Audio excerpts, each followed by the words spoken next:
Afternoon mga lods. So nakakabit namin ngayon coated na yero mga lods. Mga ka-skill Axle coated. Yan. Nilatag namin yan. Meron ng yero sa ilalim yan. Nilagdagan lang ng ano. Hindi kami satisfied dito sa ano. Pinalagay nung contractor to. Metal paring dapat to 1x2 na tubular. Ayuyup eh.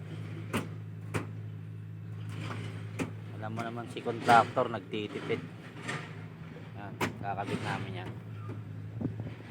Yan mga lods. Hindi naman siya komplikadong gawin pero okay na rin.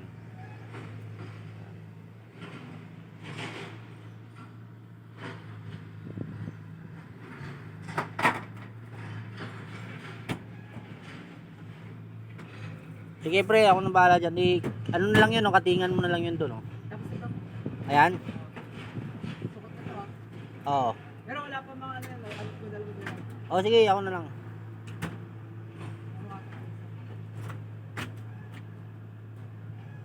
Eh sa taas, sukatan mo rin yan. Ako nang bahala dyan sa ano.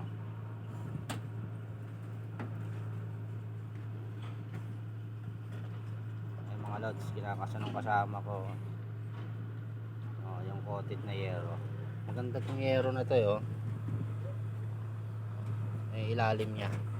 Yan yan yan ang ilalim.